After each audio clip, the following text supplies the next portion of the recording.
from the liquor store. How's everybody doing today, man? And hey, it's Friday. We finally done did it, man. We done made it through the work week. Your boss probably getting on your nerves. Your co-worker will probably stress you out. They probably done work the hell out you, these last couple of days. But it's well overdue for a liquor store run. So y'all tap in with your boy, man. Y'all come on in. And we got what you need to succeed, man. So y'all just come on into the liquor store and we're gonna get drunk with this Dallas Cowboy content together, man. So on the way into the liquor store, I need y'all to do a couple things for your boy, man. First and foremost, man, I need y'all to hit that like button for me.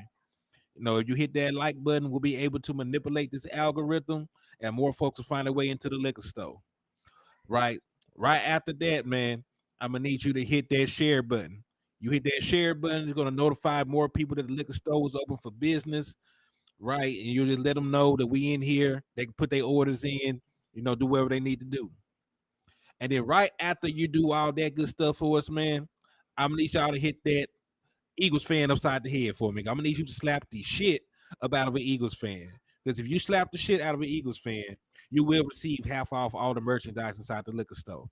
And we got what you need to succeed, on this fine Friday. We got Eagles tears, we got gin, we got hen, we got all the other good stuff, man. So thank y'all for tapping in, man. Hold on. I see my boy Hot Rod 44 and tapped in with me, man. What's good with you?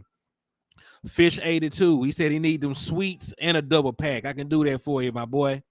Miss Regina Green with the green. Salute to you. Thank you for tapping in and showing love to the liquor store. I greatly appreciate that, man. So if y'all are noticing, I do not have the background music up and running. I know it don't really feel like the liquor store because of that, but it's down right now.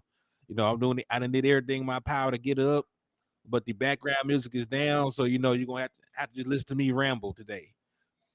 Right. But we shall persevere. It's not that one little thing is not gonna stop the show from being fired. So we in here in the building, man.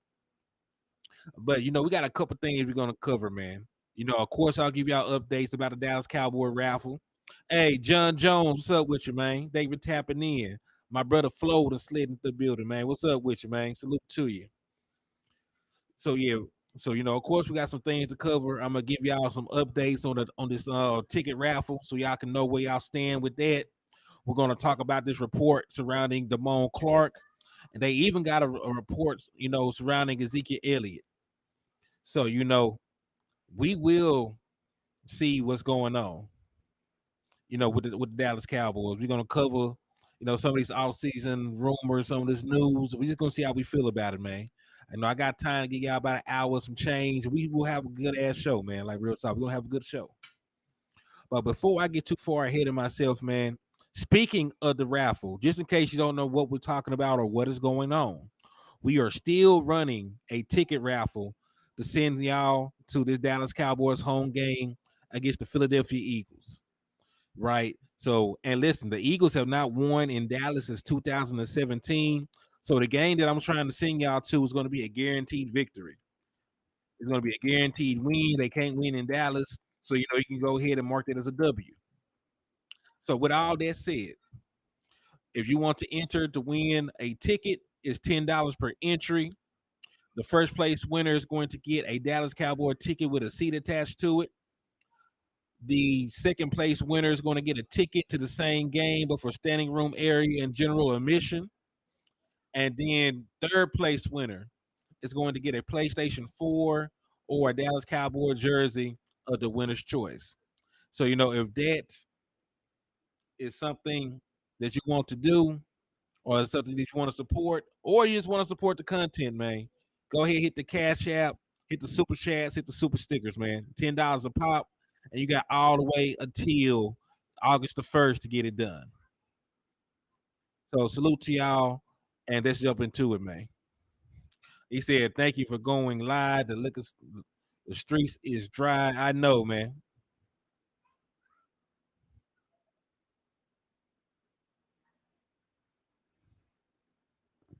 Oh man, I don't think they're gonna be mid. Like the concepts themselves got me very, very excited. The concepts alone got me very excited. But real quick, man, I'm gonna give y'all some updates in regards to this raffle and then we'll jump right into the content. So as you know, like I just mentioned, this raffle that we're doing for the tickets, y'all have entered. I just want to let y'all know where y'all stand, how many raffle entries y'all have. And for y'all who have partial raffle entries, I'm gonna let you know how much money you have to send or how many more away you are from getting another entry. So Mickey, you got 9 entries. I know you out there somewhere in the world, probably delivering packages, slapping the shit out of an Eagles fan. So you got 9 entries. So salute to you, Mickey. My brother Dwayne Brown got 10 of them things. So salute to Dwayne Brown. I know you'll slide into the chat box eventually. So if you're watching this back, you got 10 entries. So salute to you. Let's see. Sharon Bell, you have an entry. Hoodlum, you have an entry. Brian Kite, you are $5 away from getting an entry. So you sent $5 a little while back, but you send another 5, you will be entered for a chance to win this Dallas Cowboys home game ticket. So salute to you. DC for Life Texas, my brother. You got 9 entries. So salute to you, my guy. Thank you for showing love and coming through, supporting as you do. My boy Neil, the serial slapper, because every time Neil slide into the chat box, I always tell y'all that he's talking about slapping the dog shit out of like 100 different Eagles fans. He said, what I mean by mid is nobody going to fear it, but their defense teams will try to keep them on the field just to beat Dallas. Otherwise, it's a blowout every game. Just saying. I think that's going to change. Once you start 40 burgering a couple people, you're gonna earn some respect. So and listen, we're gonna start against the Giants. We always put up big numbers against the Giants. Even when we have off games, we put up big numbers against the Giants. So week 1, we still might score like 30 points. Right. So, I think we'll have enough of a offensive showing early on to make teams a little hesitant about playing us. This is my humble opinion though. But Neil, the serial slapper, you got 11 entries, man. So salute to you. Thank you for the love and the support. Let's see. The Lunatic, you got an entry, man. So salute to you. Donald Holmes, my boy Dunny. Dunny be sliding in, showing love. Dunny, wherever you at, you got 4 entries. So salute to you. Thank you for tapping in and showing love. Taiwan, you got 3 entries, man. So salute to you. Crystal, you got an entry. Mike DC4L, you got an entry. Josie Guetes has an entry. My boy King G got 3 of them. VA Roster X got 17 entries, and he has the best odds of winning the grand prize, which is the ticket with a seat. My boy Big Benny Rich got an entry. Justin got 3 of them. Sugar Daddy 1 has an entry. Damn Dizzle has an entry. Big Dow has an entry. JJ the Mime got 2. Wonder has an entry. Salter got 2. S.A. Richburg has 15 entries, so he stands alone with the second best odds of winning the ticket. Mucho Boomin got 2. David Sorrells has 2. Dwayne Morris, you actually have 2.5. So you are $5 away. Dwayne Morris, wherever you're at, you are $5 away from your next raffle entry. So salute to you. Triple D, you got an entry. So salute to you. Melvin Brownlee, you got 4 of those things, man. So you got 4 entries. J Money got 2. Marquetta got 2. Big Tex got an entry. Miss Regina Green with the green got an entry. Choctaw, you're like $5 away from another entry too, Choctaw. I looked at that. So you have 1.5 entries, Choctaw. Jose Banks, you got 2 entries. My boy, the Original People, got 3. NFZ has an entry. Donna has 2. Reggie has 3. Kevin Richards has 2. Matt Leslie got 3. Freight Train with 2. Common Sense, if I'm not mistaken, you're like $5 away from another one. And then Q Dog is $5 away from another entry. So salute to y'all for showing love and support to the Dallas Cowboy ticket raffle, man. So, and that's just the current standing. If you You got until August 1st. You got plenty of time to get entries in. We ain't gonna shut it down till then.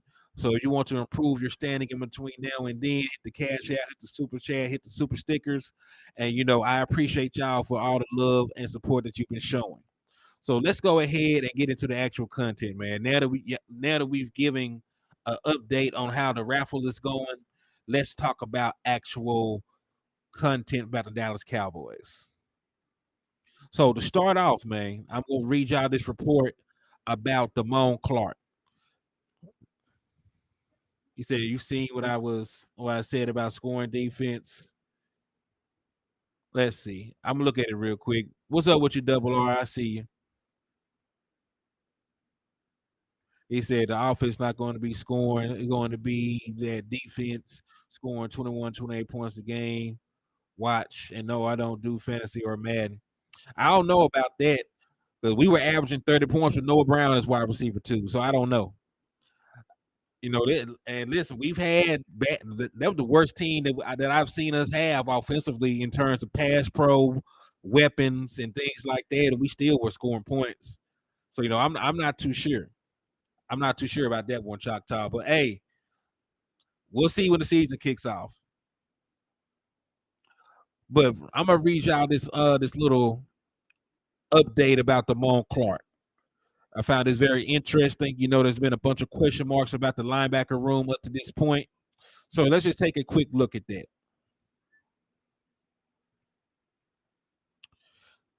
All right.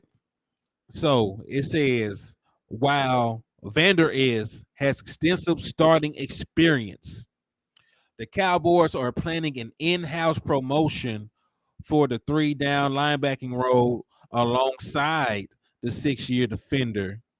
Dwayne Clark is firmly on track to work at the Cowboys' number 2 linebacker per John Machado. Right? Again, if y'all don't follow Machado on social media, he has some pretty good stuff. He usually on point with his analysis or whatever. So y'all give him a follow if you're on Twitter or whatever other social media platform that you might want to follow him on. So Clark was not expected to play much last season, but he still suited up 10 games and made 5 starts. Clark played 398 defensive snaps, having 47 tackles, and he did end up forcing 2 fumbles.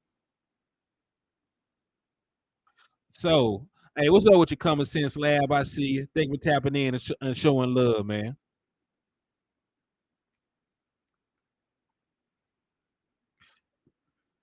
So yeah, and listen, Dwayne Clark is definitely a player that we all saw flash last year. We saw that he did not get a limited amount, we saw that he got a limited amount of playing time and he still maximized his time on the field. We knew, and listen, it was really amazing what he did. That man came out off of back surgery, was not really supposed to even get on the field last year, and he was one of your more productive linebackers last year. Matter of fact, he played so well over the course of the season that he basically phased out Anthony Barr.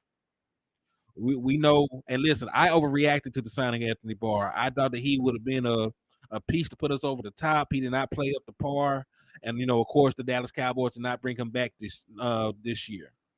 But he was able to mitigate some of that. He played well in spurts when he was out there on the field, and this guy. And listen, he's a good athlete. He is not right at the level right now to play middle linebacker because that's more cognitive than it is physical. He needs more snaps to understand what the offense is trying to do. He'll have to get more time to get into a role for like a middle linebacker. But playing alongside LVE, who's going to be the de facto middle linebacker, I can see him doing that because he has the speed, to work out in coverage. He has the speed to, track down guys and run support. So, I feel very highly about Dwayne Clark. And plus, like I've been saying, he's not going to be out there just rehabbing, an injury and just trying to get back to himself. He's going to be out there this entire offseason, entire training camp, preseason, improving. This is actually the first time, since he's been in the league that he had a chance to just build on and work on his craft right? Just trying to become a better linebacker and player and not worrying about, getting back on the field, getting healthy, getting stronger. Like he's strictly working on football stuff. He's working probably on tackling drills. He's probably doing film study. Probably lifting weights to get stronger, doing resistance training and things like that. So he's not out there actually rehabbing this time. He's actually doing everything in his power to be a better linebacker going into year 2. So that gives me hope.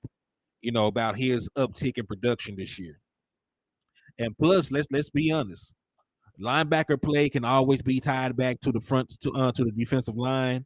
Now that we are expected to have better defensive tackle play because we did retain Jonathan Hankins, because we did sign Mozzie Smith.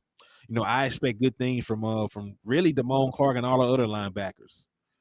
I think that even somebody like Devin Harper can get in and make some splash plays here and there. Charlie Jones, what's up with you, man? I see you. Thank you for tapping in and showing love. Big Ben and Rich said when they made this pick, he jumped for joy. Choctaw said, everybody, please drink plenty of water. It's hot as hell outside. I agree with you, my boy. Demetrius Adams said, what's up, Henny? I'm running late. Hey, better late than never, man. Thank you for tapping in and showing love to the liquor store, my boy. I appreciate that. But yeah, man. So I do expect a very, very good uptick in our linebacker play. Just based off the defensive tackles being better. So Dwayne Clark, I can definitely see him stepping into that role and doing fine. Now, granted, I do want to throw this out there. This is a report that is going around on June the 30th. As we know, the Dallas Cowboys have not went to Oxnard yet. So they haven't even really competed for their second linebacker spot yet. So this could change. Somebody like Jabril Cox could have a better camp and leapfrog him. Somebody like Devin Harper could. I'm not saying it's likely. I'm just saying it's a possibility because I do believe in open competition and everything else, right? So when you go into training camp, and you're in the pads, I expect competition. I expect for it to be open competition. If Overshown is playing better, then he should get the nod. If Cox is playing better, he should get the nod. If Harper's playing better, he should get the nod, so on and so forth. So, I don't want there to be any predetermined, picks or anything like that. But, just given what he did last year, given how high the Dallas Cowboys are on him and given his physical ability and skill set, I can definitely see him being the one to win that linebacker 2 job, right? Because he's not going to be asked to analyze offenses or change the defense or get into a battle of wits with a quarterback or anything. He's just going to be see ball, get ball. He's going to probably be playing outside linebacker, going to be in a pursuit kind of role, and I think that fits him best right now, where he can just lean on his athleticism. He does not have to think. Right, when you can just send an athlete and just have them track down and head hunt, they play their best football. That's one of the reasons why Michael Parsons, early in his rookie year was not Michael Parsons. They were asking him to play middle linebacker. They were asking him to do a lot of cognitive things and trying to analyze offenses, get guys lined up, do this, that, and the third. And when they moved him to pass rusher, when he could strictly utilize his athleticism and pure God-given talent, that when we actually seen Michael Parsons blossom to the player that he is right now. So that's what I feel is going to happen with Dwayne Clark. He said, Bulldog style. Yes, I'm getting back into football shape. So when I meet y'all, we can suit up. You was wild in Choctaw. He said he's doing decline and incline push-ups. I feel you, man. Hey, got to stay in good shape, though, man. Got to stay in shape.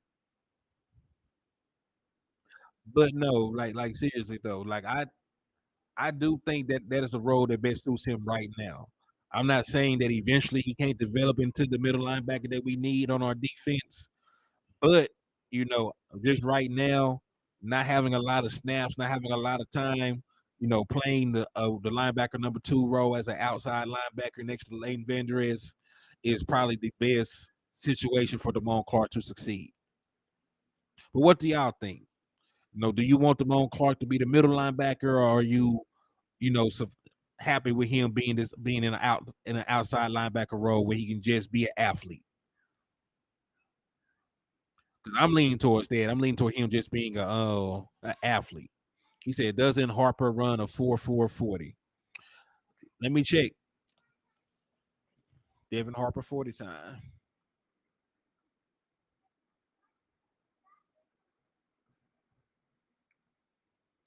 Yes.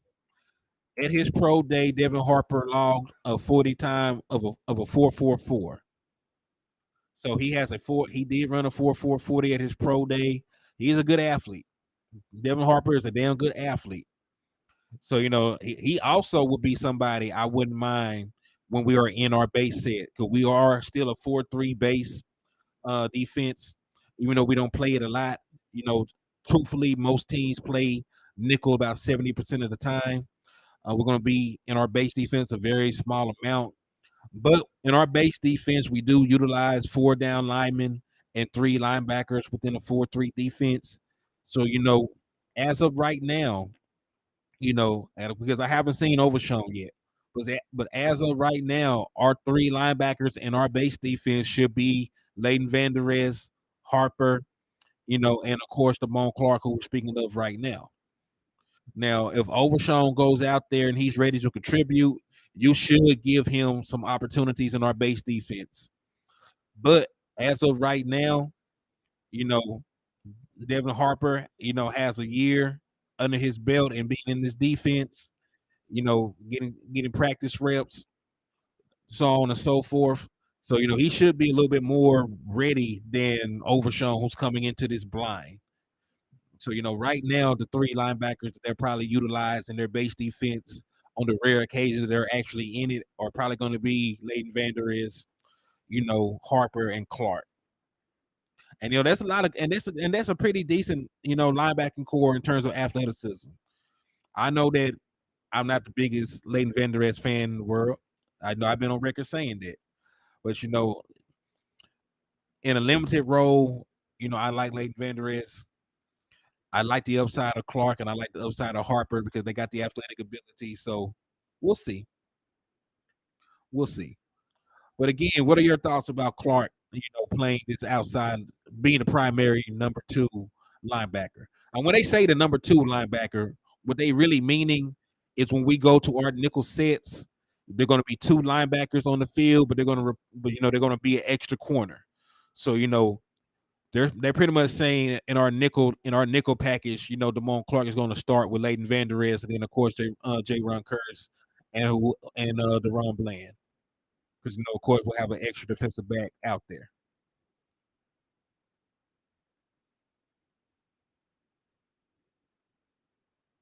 So, what are your thoughts about Clark before we move on to the next subject?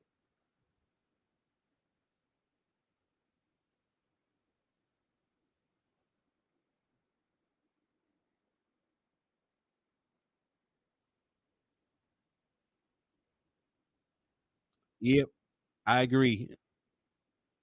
And that's not really saying much because I don't think Leighton Vander is a good middle linebacker. I always point out when he was his most effective, he was also playing outside linebacker, but we don't really have somebody to play that position right now. So, I'm more comfortable with Clark being an outside linebacker right now. Ms. Regina Green said Clark's okay. Yeah, listen. I think he'll have a pretty good. I think he'll have a pretty good season. Numbers wise, because he's not going to be asked to do anything but run after the ball, be in run support, maybe drop back in coverage a couple times. What's up with you, Dwayne Brown? Thank you for tapping in and showing love to the channel, man. I know you're just now sliding in, so just to keep you updated, you got 10 raffle entries because we did do the raffle update before you came into the chat box. So salute to you. And then he said, linebacker room isn't looking too good. I need to see it. Linebacker room is a big question mark. That's what. And listen, the Dallas Cowboys had a great opportunity to sign Bobby Wagner, who just made an All-Pro selection this year. So he was still one of the better linebackers in the National Football League. He did not sign for a lot of money at all. So, you know, hopefully the Dallas Cowboys know what they're doing in terms of the linebacker room. But you're right. I'm gonna have to see these linebackers make some plays right now. because we don't have really like an elite linebacker. Leighton Vander is okay. The Moore Club has upside, but he's just okay right now. We haven't really seen Devin Harper. All we've heard is how much they like Jabril Cox, and Jabril Cox has not played really any meaningful snaps in several seasons right now. So we'll see, man. There are question marks about that linebacking room, but I do. And listen, they got a chance of being something. But like you said, they're young, and when you're young, you got to actually go out there and do it before you can just feel comfortable with it.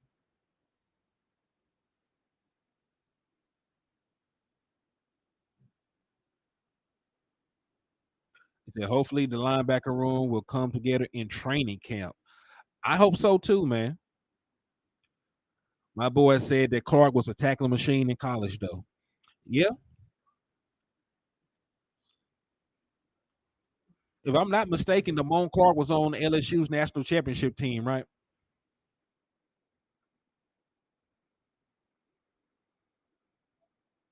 Yeah, Damone Clark was on LSU's national championship team. So he played with Joe Burrow and all them other boys.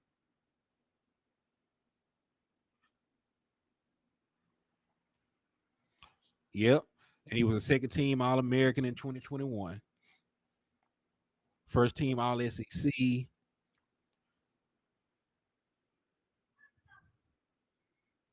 Yeah, he had 63 tackles his last year with the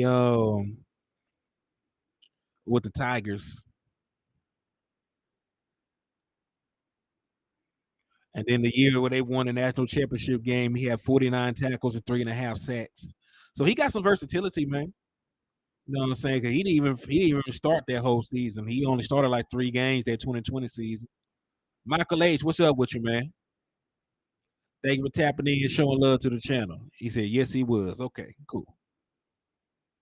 So yeah, he got good pedigree, man.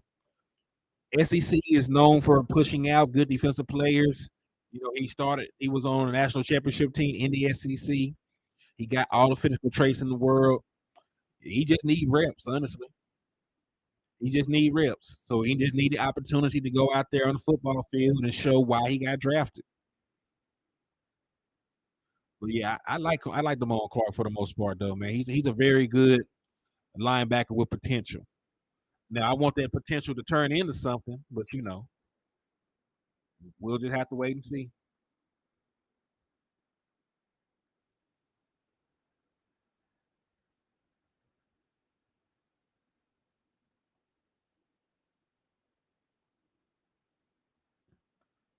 All right. So now I'm gonna try and get this article pulled up so I can share it with y'all.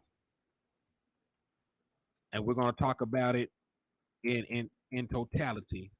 Well, while I'm getting this pulled up, man, I need y'all to do me a favor, and we're gonna take a quick little light break. I need y'all to go onto the liquor store, hit that like button for me, hit that share button for me, man. Because right now we got 27 people in the building, and we only got 22 likes. So please hit that like button for your boy. Hey, shout out to Skeptical Cowboys fan for the $2 super chat, man. I appreciate you for the love. He said, "Go Cowboys." Let me put that up on the screen real quick, man. Salute to you, Skeptical Cowboys fan. And you were now $8 away from a Dallas Cowboy uh ticket entry. So if you want to enter and get an entry, just send $8 more and you'll be entered in. That's a very bold statement. He said Damone Clark is the best linebacker on the team. Hey, we'll know after this year, won't we? And that's not really gonna say much either, though, is it? Because you know how I feel about Leighton Vander is, right? So it's not really gonna say too much.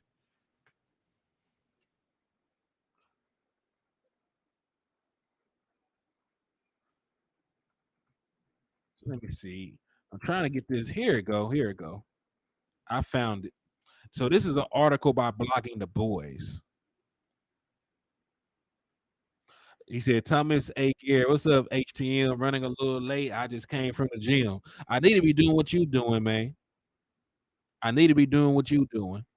Common sense slant said he agrees. Hey, I'm biased too because I don't really like Leighton Vander as anyway. So, well, I ain't gonna say I don't like him. I just think that he is not the world greatest linebacker. I think he is a sufficient starting linebacker in the NFL, but I don't think that he is an amazing player at this point in his career due to his injury and inconsistencies.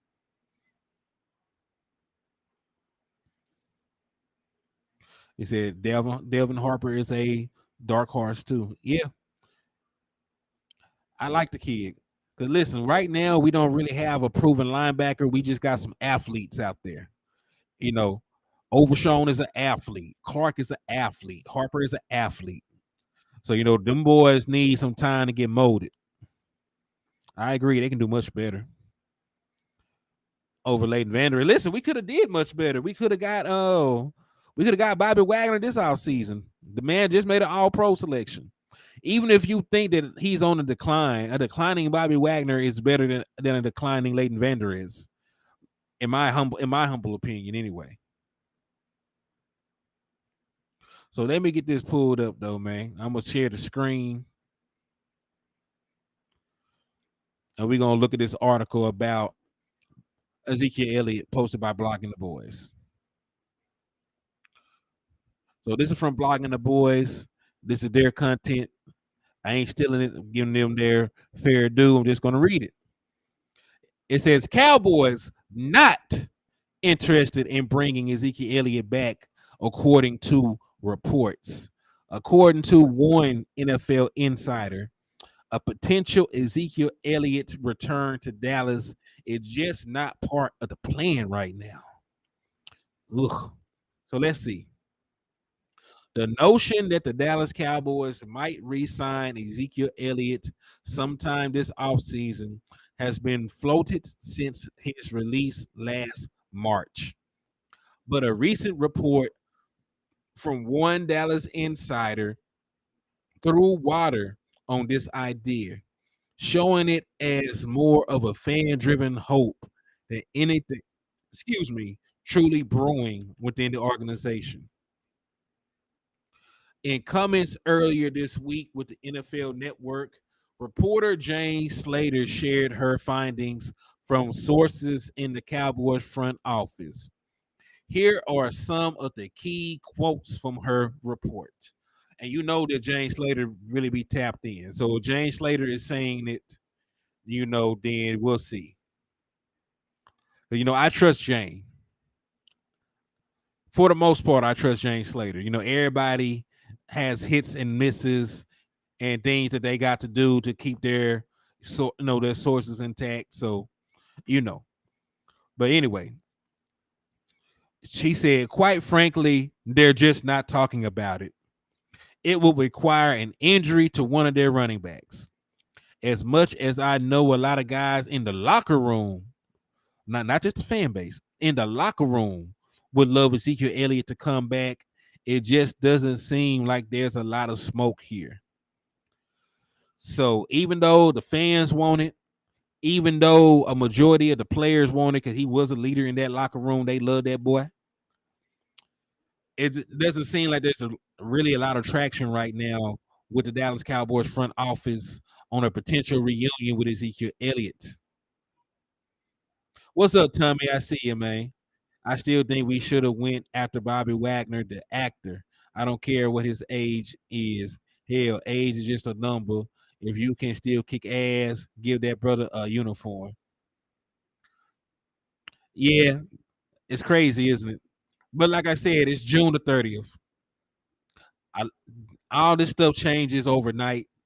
And again, like I said, I trust Jane Slater, but there's also a chance that this report isn't accurate, right? Just because they're not talking about it, it might be something they're keeping close to the vest and just not speaking on it. So again, we're just reading the report, what they're saying, and we'll see. We'll see what happens with it. And Elliott was cut a few months ago as a salary cap casualty after the worst season of his NFL career.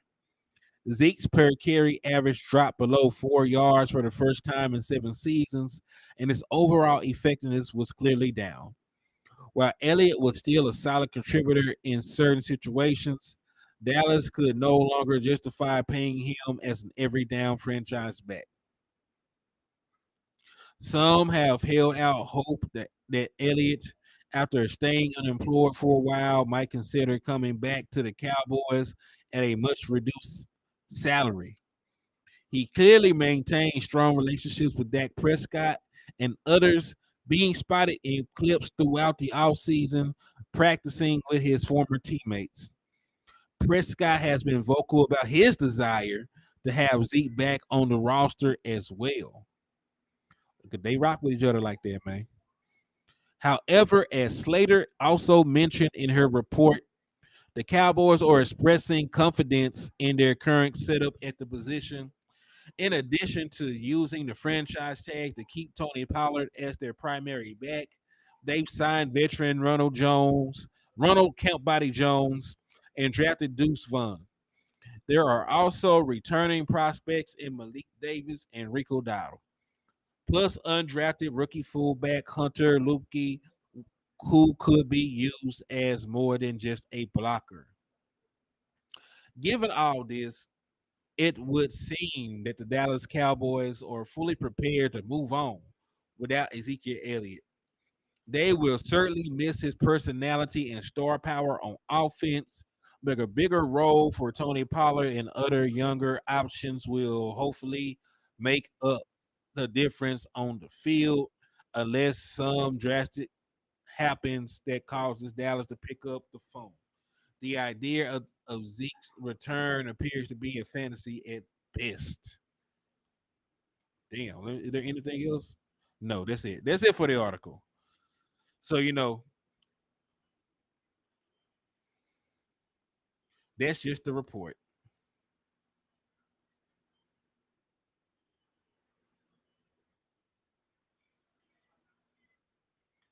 Like he said, it could be a misdirection. What's good, JC? I see you tapping in. I agree with that. After running back one, there's nothing to show confidence in. And then if you're not sold on Tony Pollard being completely healthy at this point in time, you're really not fully confident in running back one either at this point. So let's talk about it. So what do I think about that report? One, like I said, there's a possibility that the report is inaccurate, right? Because like I said, it's June 30th.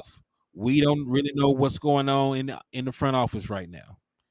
Dallas Cowboys have mostly been away on vacation, at this point, including the front office. So, it may not even be time to be discussing contracts like that. And then secondly, I'm just going to talk about the mindset of it.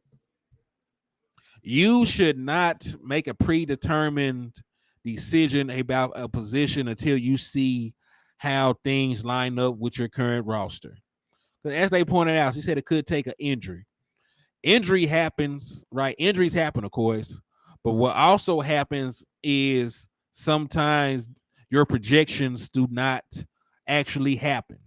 You project a player being able to handle a certain responsibility or a certain workload, and those projections prove to be false, right? So right now, we're projecting that Malik Davis can be running back too, because he hasn't really done it right now, right? We're projecting that.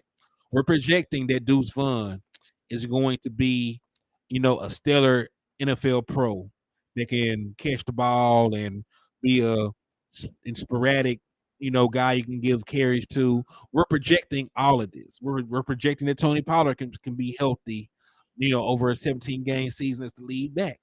We're projecting all of this because we have not seen it, happen just yet. So what if one of those things don't pan out? What if Hunter Luepke is not the answer for your short yardage back? What if Malik Davis is not the answer as your secondary running back? What if Ronald Jones proves to only be a count body? What if Deuce Vaughn needs a year before he can be somebody that can contribute to the Dallas Cowboys offense? What if one of those scenarios plays out? Right? Do you just not bring another running back in at that point?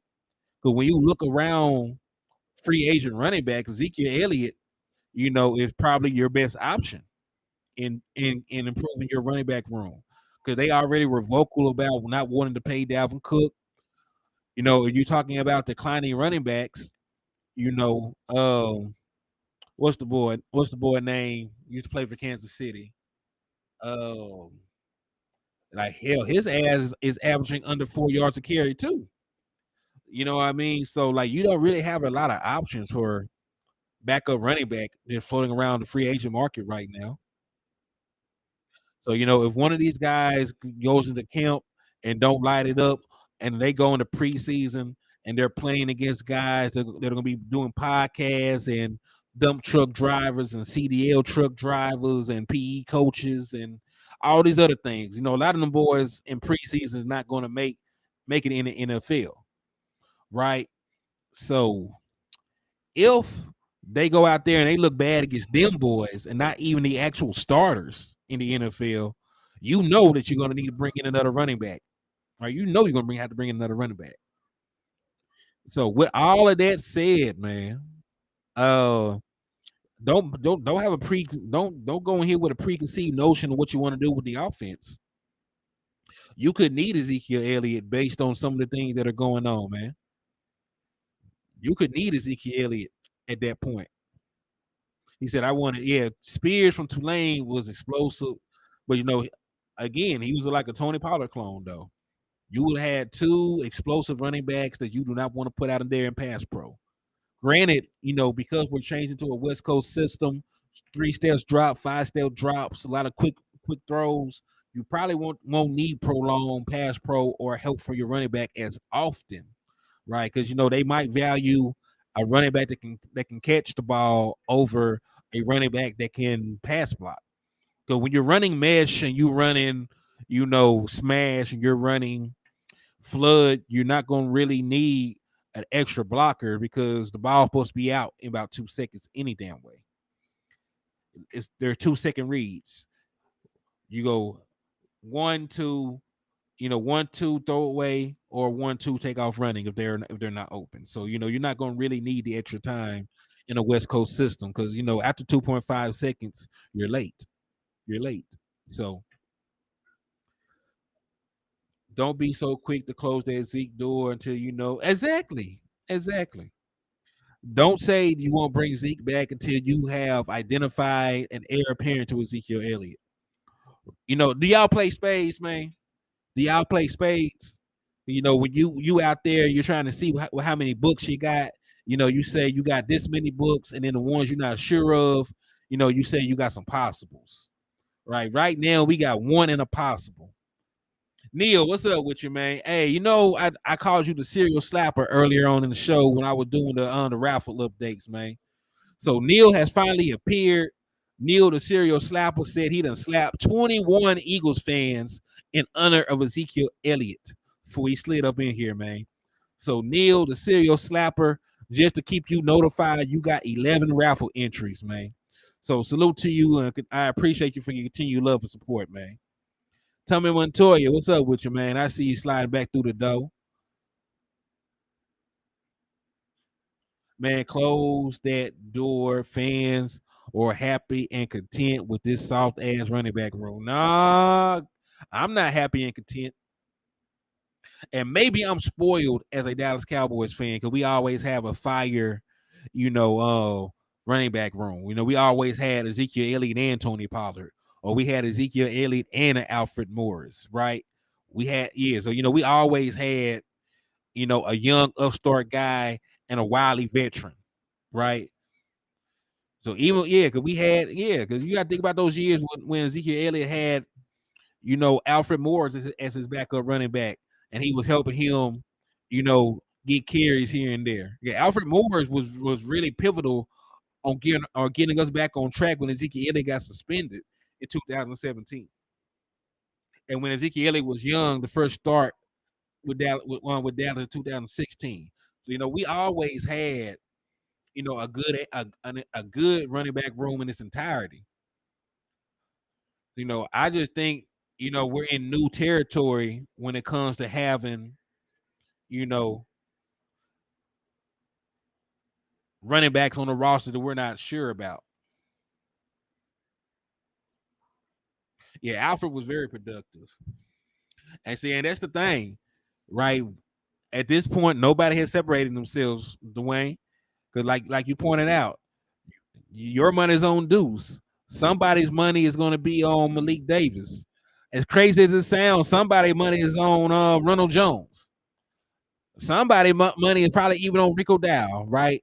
So we got all these different people, coming through that could possibly be. Yeah, we got all these different guys that could possibly be running back too. You know what I'm saying? And I don't really know what's going on. And yeah, JC, we had the Marco Murray, before Zeke even got here. Right. And even the year we didn't have the Marco Murray, we still got 1,000 yards, from my boy Darren McFadden, former Arkansas Razorback. Shout out to him.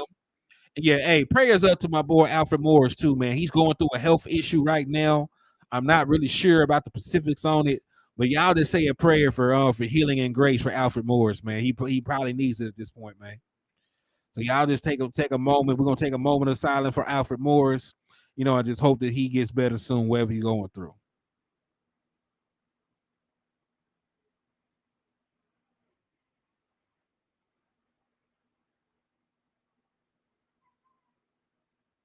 Amen. Oh, the Marco Murray was a 2-year dude because he had 1,000 yards the year prior. We just wasn't a good football team. So he was productive. He was productive for 2 years with the Dallas Cowboys, and then of course he ran off and was never the same guy once he was not running behind that offensive line. He said there is no Zeke replacement. Stop saying the Zeke replacement, and that's pretty much the point, Kim folk. That's the point we're looking at. We ain't got nobody to take up what Ezekiel Elliott did for us these last couple of seasons. 12 and listen, I understand that the yardage, per attempt was down, but he still got 12 touchdowns. That's a lot of production to be trying to replace.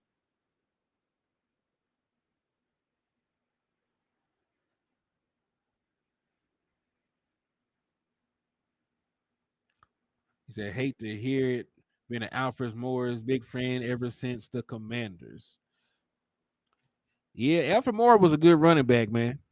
Alfred Moore was a good running back, and he definitely helped us out. He definitely helped us out when Ezekiel Elliott got suspended. He said Zeke saved Dak from being Tony Romo 2.0. Well, he definitely helped him because there was a long time that Tony didn't have a running game. So I can agree with you on that. And listen, at the end, Kellen Moore still tried to turn Dak Prescott into Tony Romo while them damn pass attempts, didn't he?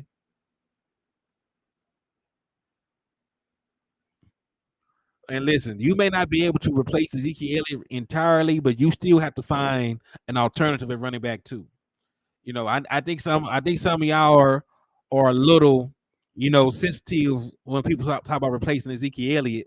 But at the end of the day, we still have to find somebody to give us something, right? You know what I'm saying? So don't even if you don't want to call it Ezekiel Elliott replacement, don't call it that. But you need somebody. And then Dwayne Brown said, honestly, would we have concerns about running back room if Deuce Vaughn was 5'9"? His stats were just as good as Bijan and Gibbs. We probably wouldn't have concerns at running back if he was 5'9". I agree with you on that. If he was 5'9" and had that same production, then I think if he was 5'9" and had that same production, we would not have been able to draft him as later we drafted him. He would not have been a Dallas Cowboy. He said, "There's no running back one." What makes you say that, Choctaw? And I want an honest answer.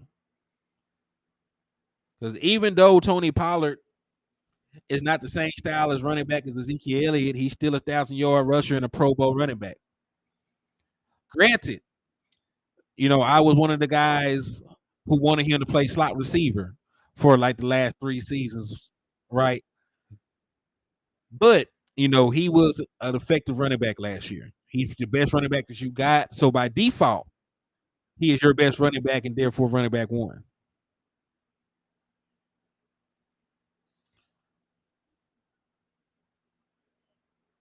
Nah, I don't believe we'll be a passing team.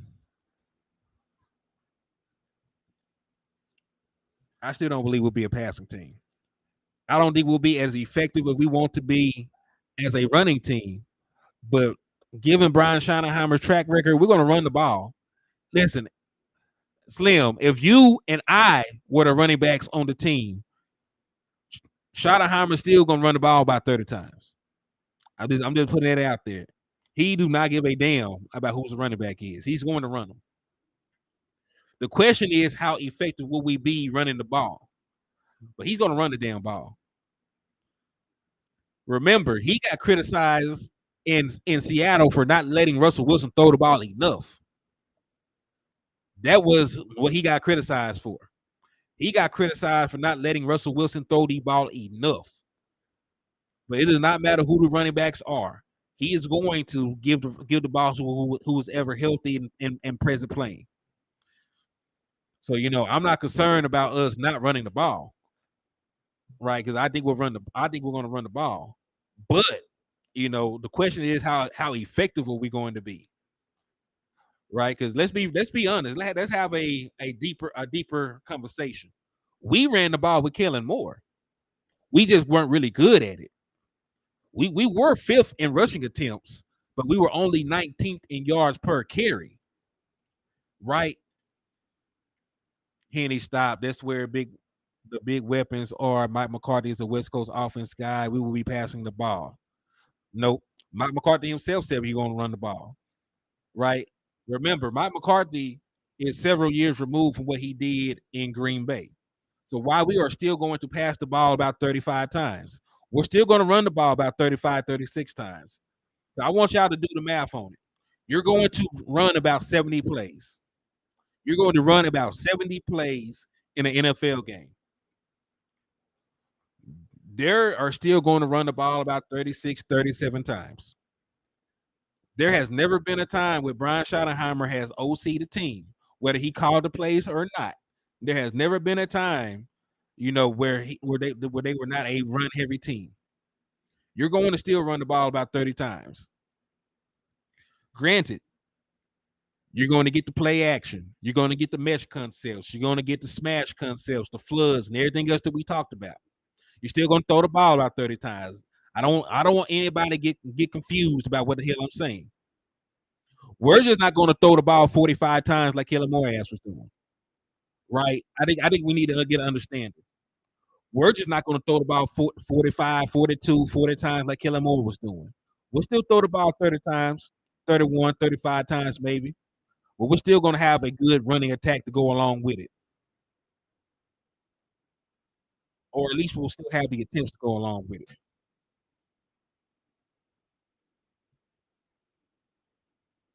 Yeah, so I don't want you to get it confused. Like I'm saying we're gonna be what was that boy? We ain't gonna be Scott Linehan, right? We're not gonna have a Scott Linehan ass offense. You know what I'm saying? There'll be downfield shots, there'll be vertical routes, there'll be chunk plays, but they're still gonna set that up with the run mostly.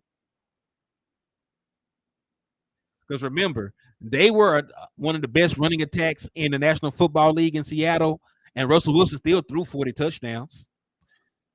Right. So they ran the ball a lot, and Russell Wilson still threw 40 touchdowns. So, you just got to find the key balance in keeping teams. Damn, he having kidney problems, man. I hate that for that boy. Man.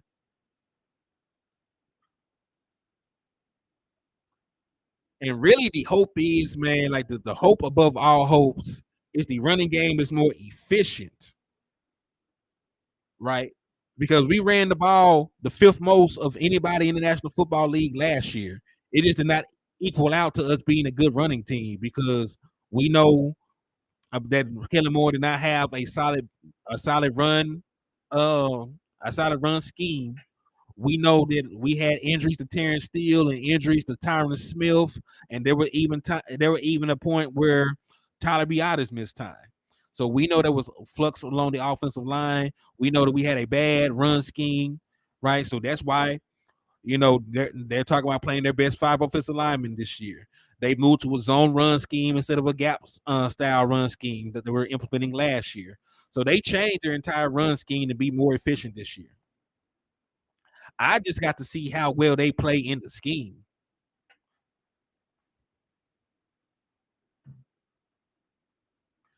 Mm-hmm.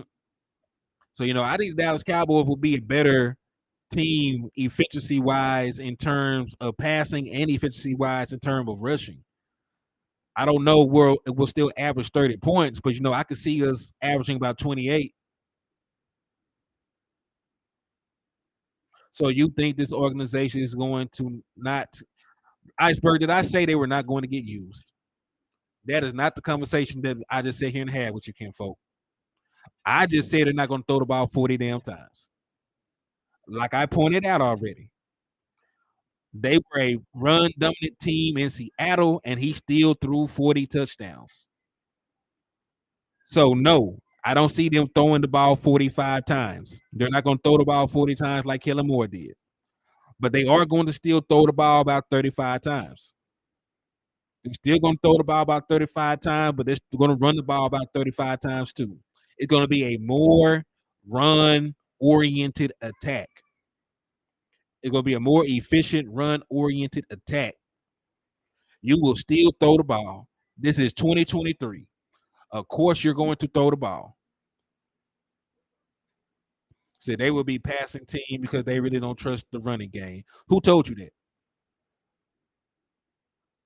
Who told you they don't trust the running game? Us as a fan base don't trust the running game.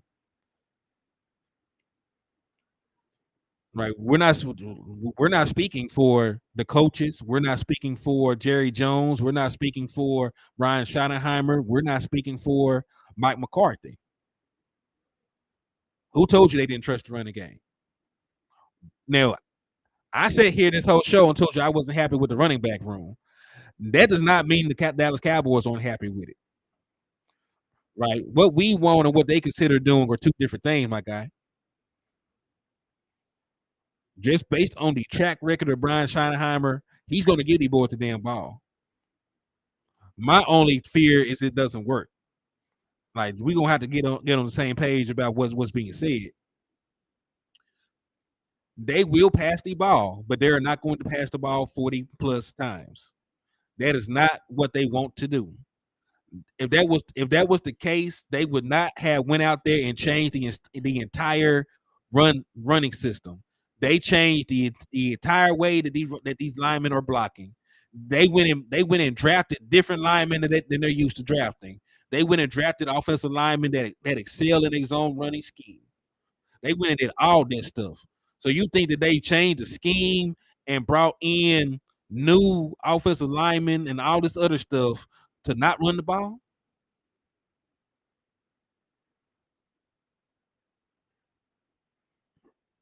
Yeah, they're going to run the ball, man.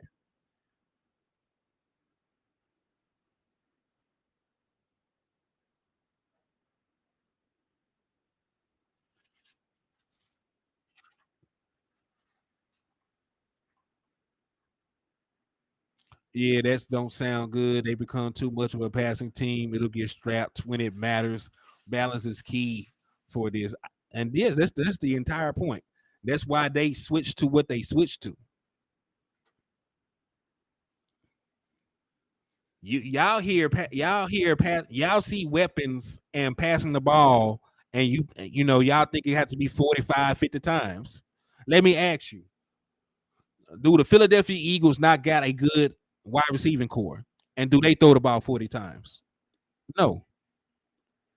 They got an all-pro in A.J. Brown. They got a Heisman winner in Devontae Smith. They got a speedster in Quez Watkins. They got one of the best pass-catching tight ends in the National Football League, and they still don't throw the ball like that. They lean on the run game, and they take shots and play action and still getting the ball without throwing the ball 40 times. right? You will probably see a lot of play action this year. Mickey, what's up with you? I see you craving Dallas Cowboys content. Salute to you.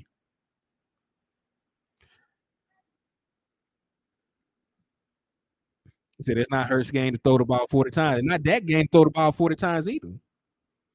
It's really not anybody game to throw the ball 40 times. If you look at it, the only current active quarterback that has a winning record with 40 pass attempts or more is Patrick Mahomes. Right? It was Tom Brady and Patrick Mahomes, but as we know that Tom Brady retired. Matter of fact, let me show you the win percentages when quarterbacks throw the ball 40 plus times. Y'all been screaming about passing offense. Let me show you why that's some bullshit. Because you talking about they gonna be a passing team, you better go ahead and pack the season up.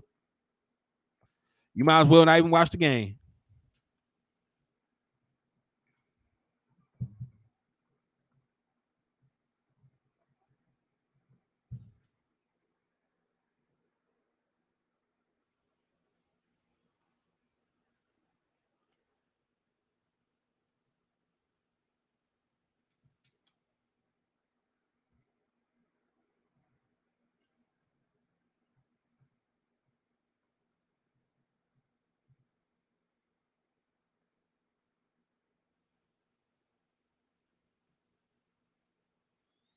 Hold up. Let me get this pulled up. I'm finna show y'all what I'm talking about.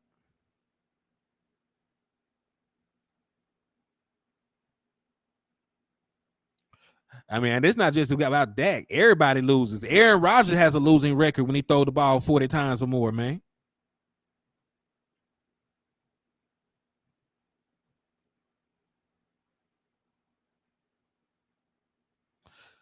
Yeah, let me get this pulled up for y'all, man, so I can find it.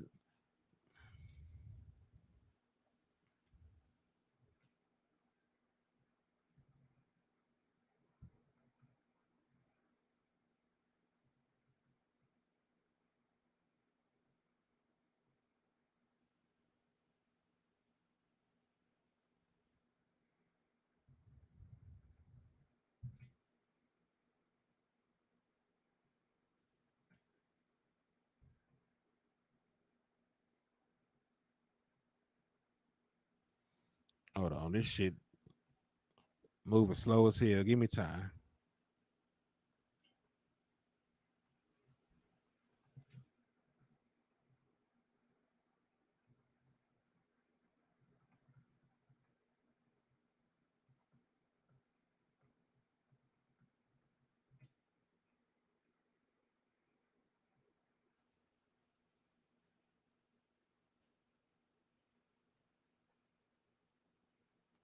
Okay, I got it. I finally found it. I had to word it a certain way because this thing is trifling. Hey, it's too easy. What's up with you, man? He said, "What's good, HTM?" I'm finna slap my girl. She an Eagle fan and she getting on his nerves. Man, you got to do what you got to do sometimes, man.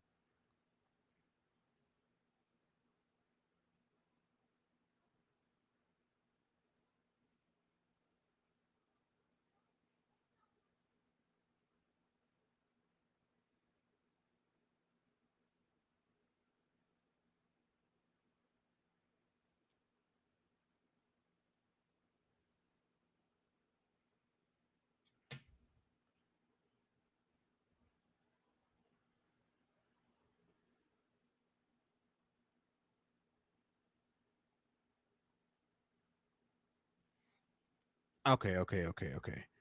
All right, I'm finna share the screen with y'all. Y'all ready? Justin Kitchen, what's up with you, man? Thank you for tapping in. Right, don't get them charges. All right. So these are the wins, but let's look at the win percentage. Right, you see these two guys up here, Patrick Mahomes and Tom Brady. Right, Donovan McNabb threw the ball 40 times in 32 games. He only won 17 of them. So he only has a win percentage of 0.54. Josh Allen, when he throws the ball 40 times, he did it 22 times. He only has 12 wins, barely above 500. Dan Marino, the baby goat, had 60 games where he threw the ball 40 times. He only won 31 of them. Dan Fouts, Hall of Fame quarterback, threw the ball 40 times, 45 times, won 22 of them. Joe Montana threw the ball 40 times, 28 times, only got 13 wins. John Elway threw the ball 40 times, 39 times, had 17 wins. Big Ben, the gunslinger, threw the ball 40 times in a game, 75 times. He only won 31. Warren Moon, 55 games with 40 pass attempts, only won 23. Drew Brees, the gunslinger, threw the ball 40 times in a game, 115 times. He only won 46 of them. He's at 40% win percentage. Kirk Cousins, 40 pass attempts in 40 games. He's won 15 of them.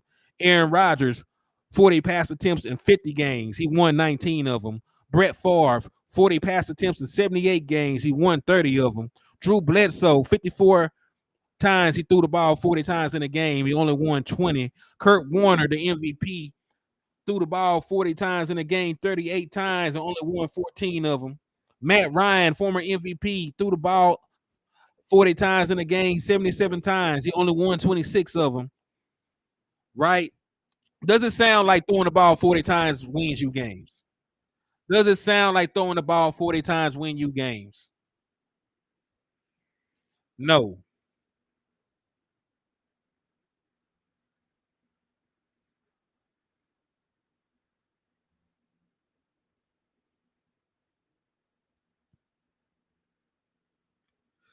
So yeah, do not, we do not want to be a throwing team. You do not want to be a throwing team. You do not want to throw the ball 40 times. Throw the ball about 30, 35 times. Really just throw the ball however many times you need to get the lead and then lean on your running game. Right. But you do not want to set out and be this, I want to throw the ball all around the yard and do no. When you put the ball in the air,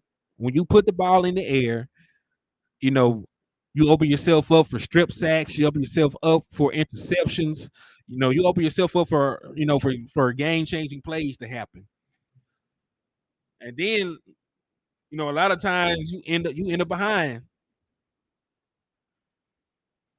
Yeah, so don't be out here shooting to throw the ball 40 times just because you got weapons. Just because you got weapons don't mean throw the ball around the yard willy-nilly, and don't play common sense football. When you got great weapons, you set them up to get massive plays. You run the ball so you can throw the ball 40 yards down the field, for a touchdown in one-on-one coverage with your speedster. You run the ball, so you can set up these opportunities to have yak or set up. You run the ball successfully to set up Yankee concepts where you can get a 2-on-1 on the middle safety. That's why you run the ball. And that's why you have great outside weapons. So when you do throw them the ball, after running the ball and setting up the kill shot, you're able to execute them with the headshot and end the game. So don't go out here asking them to throw the ball 40 plus times. Don't do that. Let them run the ball as often as they want to and set up these play action plays, these chunk plays. You don't need to throw the ball 40 times, when you throw the ball and you're getting 20 yards, 25 yards on a chunk play because it's the middle of the field is wide open from the play action because you've been running the ball so damn good. Or you don't run the ball so much at this point, they had to roll an extra safety into the box, right? Because listen, the numbers actually say play action works regardless of if you're running the ball effectively or not, actually, because defenses have to actually respect.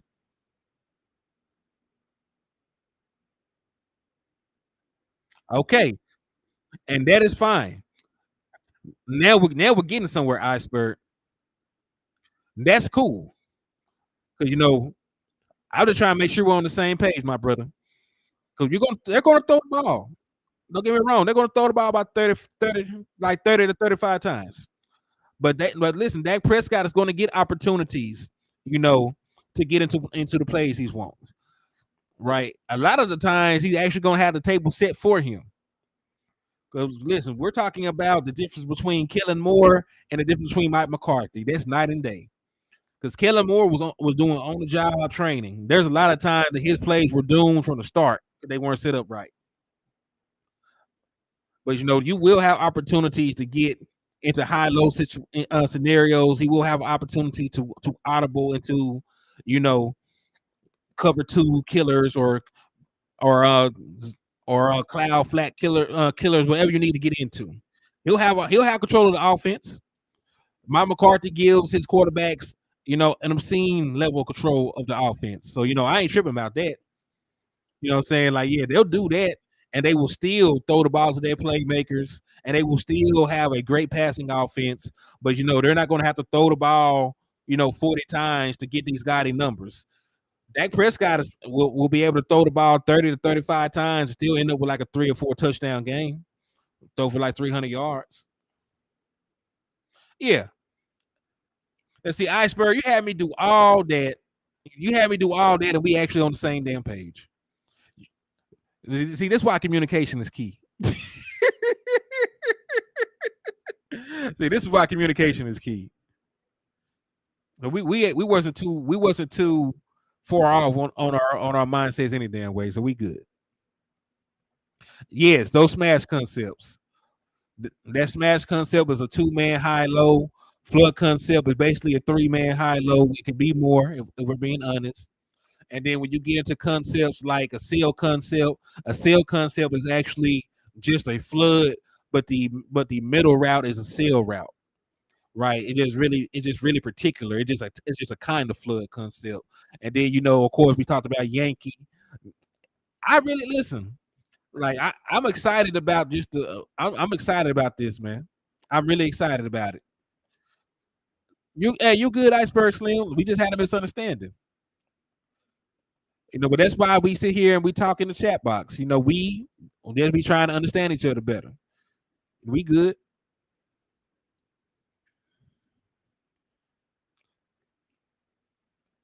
Thank you, Justin Kitch. I appreciate the love and support, my brother. And listen, I like Dak. We see Dak use the cadence to get himself free plays like Aaron Rodgers does.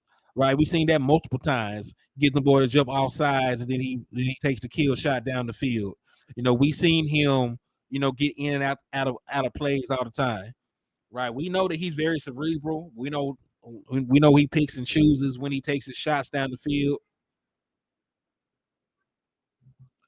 Let's see. It's too easy. You talking about your raffle entries? Yes, you are still at 4.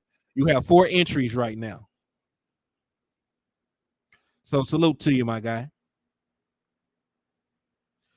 Yeah, you got 4 entries, my brother. And matter of fact, I forgot to update you, Dwayne Brown. You now have 11 entries thanks to the super that you sent.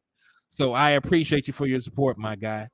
So you were currently tied with my boy Neil for the second best odds of winning the grand prize. So salute to you, Dwayne Brown.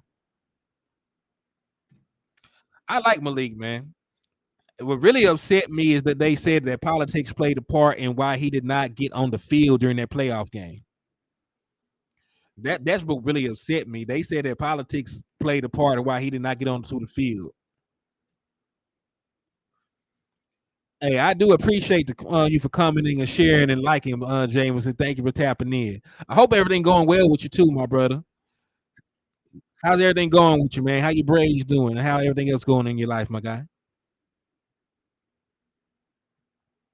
But yeah, I was very distraught when I heard that politics played a part in why Malik Davis did not get on the field, during that 49ers playoff game. He damn sure deserved it, man. He deserved it. He deserved at least a touch. Because man, we needed him. We needed him. Because Ezekiel Elliott was injured himself. I know he played through his injury, but we know that he was playing through a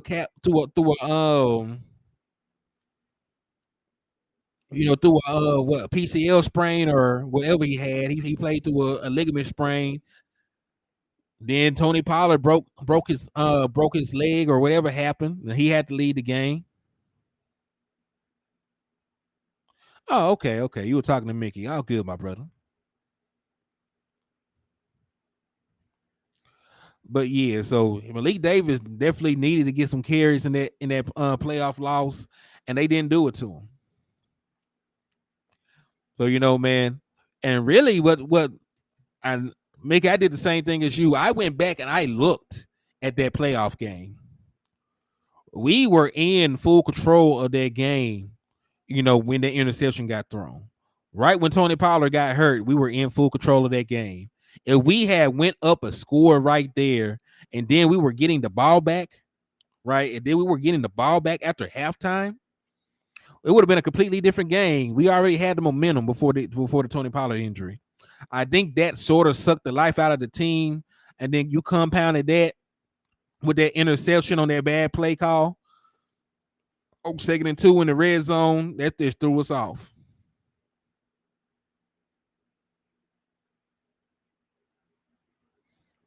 He said, you can't show frustrations. You are an NFL player. Professionalism comes first.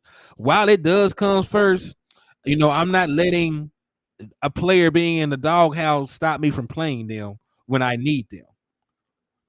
Malik Davis could have been the difference between us winning. It's probably the difference between us winning and losing that game. If we turned around and either handed the ball off to Ezekiel Elliott or Malik Davis in that situation, we could have kept the drive going and probably could have went down there and scored a touchdown. You know what I'm saying? So while I do understand, the inmates cannot run the asylum and all that other shit, I want to win playoff games. I don't care, if he slapped, I don't care if he slapped the shit out of the head coach. You know what I'm saying? I needed him out there. The last time I checked, Charles Haley threw a whole damn water cooler at Jerry Jones because he didn't want to give Ezekiel his contract, and that boy still played every game. You know what I mean? So, back in the day, you can damn near commit a murder. If we could bail you out in time to play football, we would have you out there on the field. So I don't want anything outside of football reasons to keep you from playing games for me. Because really, we look at the makeup of our team. We don't have, not everybody on our team is an outstanding citizen. We got guys on our team that got a little bit of checker pass. I ain't gonna mention who it is or who the players are, I should say. But I don't care about none of that. You could paddle a little bit, but if you give me 4 yards of carry and a couple rushing touchdowns, I'm gonna look over it. I'm gonna look over till I can replace you. But right now, I need you. Yeah. Charles Haley threw a water cooler. At least that's the story. It's either a water cooler or a helmet that was thrown. But he threw something at Jerry Jones because they didn't want to give Emmitt Smith his contract. And then he was tired. He was upset that they had lost those first 2 games. So yeah, I definitely would have played Malik Davis. And this is a personal opinion, right? Yeah, I heard it both ways. I heard a helmet, I heard a water cooler.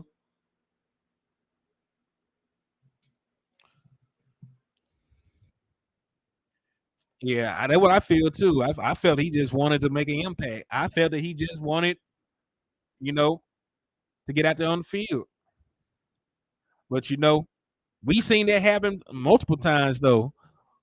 Remember, we saw what happened, to Amari Cooper when he asked for the ball. They ended up shipping him out. It was that and the vaccine situation, right? So anytime a player is deemed as an ill, as an ill content on the football team, they silence them.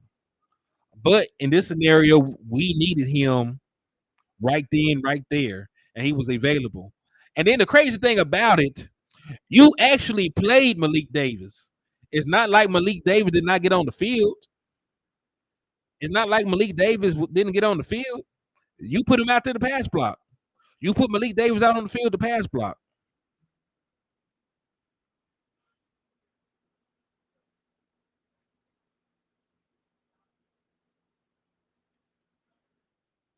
Yeah, that's what I'm saying. I wouldn't have anybody active. I wasn't going to play. If you still played him, you didn't give him the ball. Right. Like don't cost your entire team, the chance to go to an NFC Championship game because you trying to teach one dude a lesson. If it was that deep, you should just cut him. I mean, don't lose a damn playoff game to try to teach one player a lesson. Yo, Desmond Ironman, what's up with you, man? Hey, I also before you came in, I was doing the raffle updates. You sent $2 before, so you're $8 away. So you send $8, you'll get another entry for the Dallas Cowboy. Well, you get you a singular entry for the Dallas Cowboy raffle. But salute to you, my brother. He said sometimes frustration gets confused with passion. I can agree with that too.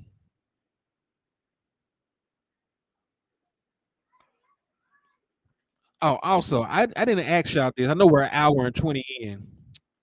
Do y'all hear any music playing? Because I don't actually have music on the program, but I be listening to music through my headphones while I talk to y'all.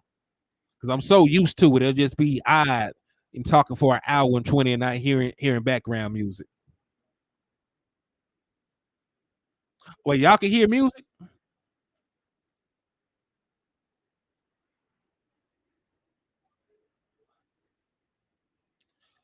Oh, good. Good. Yeah, I was not trying to get copyrighted.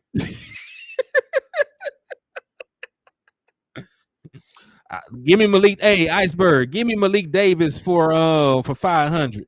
Thank God. Yeah, give me Malik Davis for 500. I'll take Malik Davis on over Ronald Jones. All right, thank God. Okay.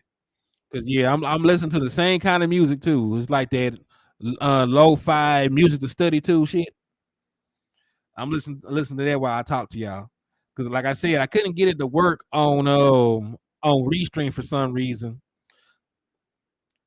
It was glitching on me earlier. Still glitching on me. I try to open it now. But yeah. Joe said he hear Eagles crying. I definitely hear Eagles crying too. And remember, if you slap the shit out of an Eagles fan, you will get half off all the items out of the liquor store, including Eagles tears. So please use your discount while supplies last. I would love to service y'all. He said, I think Rojo and Malik the same guy. My boy said Malik because he got a nephew with the same name. That's good enough reason for me. That show good enough reason for me. Yeah, I could listen. I already called the boy a camp body. Yeah, shout out to Law Nation. That boy Ronald Jones is giving me James Washington vibes. Shout out to Law for that though. That's funny as hell. That's still funny to this day. So yeah, man. Oh, I like I said, I don't think he'll make the team. No, I'm not saying that he's just super god awful, but I think what we have, the younger guys are better. The younger guys are better in my opinion, or at least have more upside. And the Dallas Cowboys love, to keep people that they brought in, via the draft on the roster. They prefer, you know, their children to the outside guys. You know what I mean? They prefer the guys they drafted over older free agents. So if these young guys show something, he's going to be curtain for Ronald Jones. If it's close, it'll be curtain for Ronald Jones because you're actually paying him some kind of fee. Malik Davis is not making any kind of real money. Deuce Vaughn is not making any kind of real money. They'll cut him and say that a little bit of bread regardless. Damian Crow that slid in the building. What's up with you, man? Thank you for coming to the liquor store and showing love.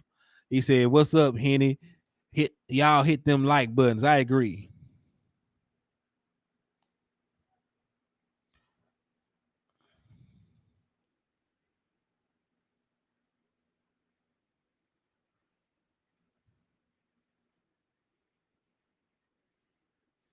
I agree.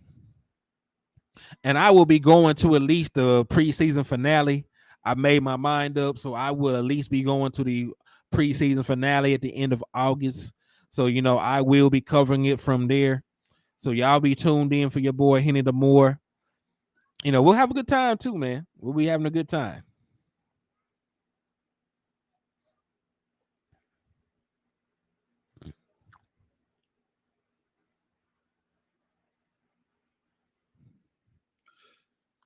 But yeah, preseason games. I know a lot of people be like, "Ah, man, they don't count record wise." They count a lot. These gonna be the first like game reps a lot of these guys are gonna get for you to get an opinion. Because I know they're gonna be in pass and Oxnard, but you're not gonna really try and hurt your teammate, right? You ain't gonna really try and hurt your teammate. Hey, I appreciate that. I appreciate that, Mickey. But yeah, they're gonna get in the pads and Oxnard, but you're not gonna try to take your teammates' heads off. You're not gonna really be, laying full wood on your boys and them. So they're gonna be the first real game action for a lot of these guys, man. So that's why I'm excited. That's why I'm excited about preseason. You'll get your opportunity, to really see these guys what they can do, see how they can develop.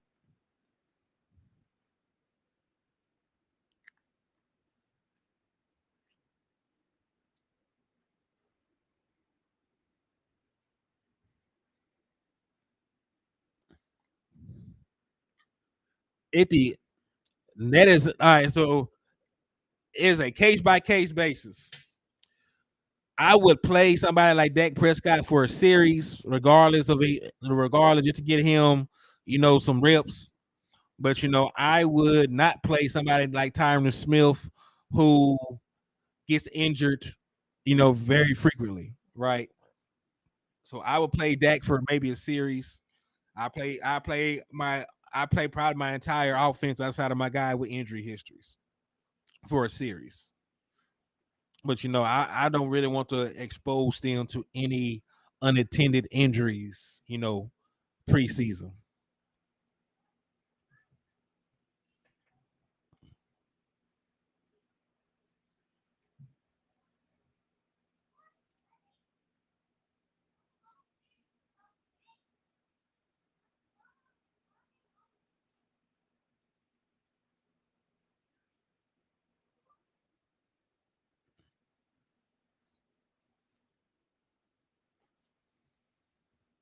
What Iceberg said, because let me see.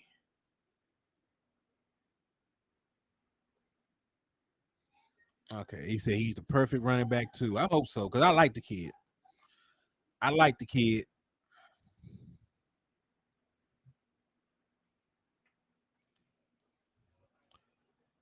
Yep, he did do that.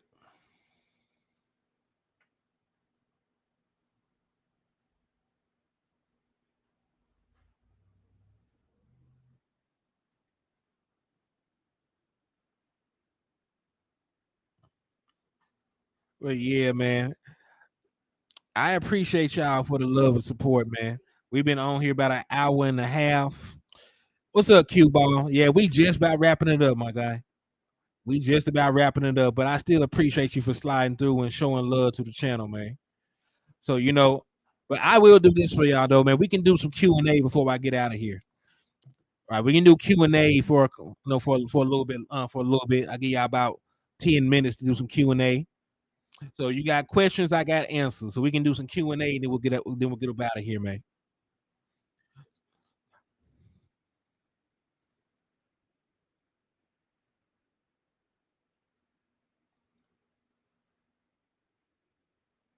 He said, I still say we need to trade Dorrance Armstrong in a third, five, third, fifth round for that left guard of the Colts. If they're going to a rebuild and they got some guys that they want to unload, and I'll take them. Hey, I appreciate you, Dwayne Brown. Thank you for the love, my brother. Thank you for the love. Do y'all got any questions though? Y'all got any questions? I'll give y'all some quick answers. And if not, then I will be back. I probably won't be back tomorrow because I'm going out of town, family reunion on my daddy's side. So I'm gonna tap in with my people and loved ones. So if I get back at a reasonable time, I might go live that night maybe. But don't be looking for me, tomorrow.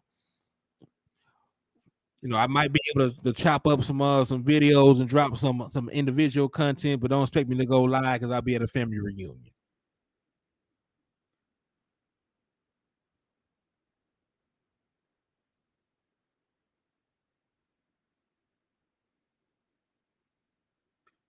Oh yeah, thank you, Dwayne Brown. Said safe travels. I appreciate that, my brother.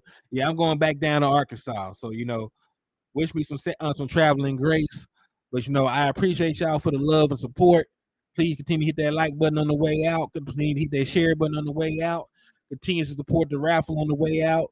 The Cash App is open. The super chats and the super stickers are open. So I appreciate y'all. Improve your odds of going to this game. Thank y'all for the love and support, and I will holler at y'all soon. Peace. Slap the shit out of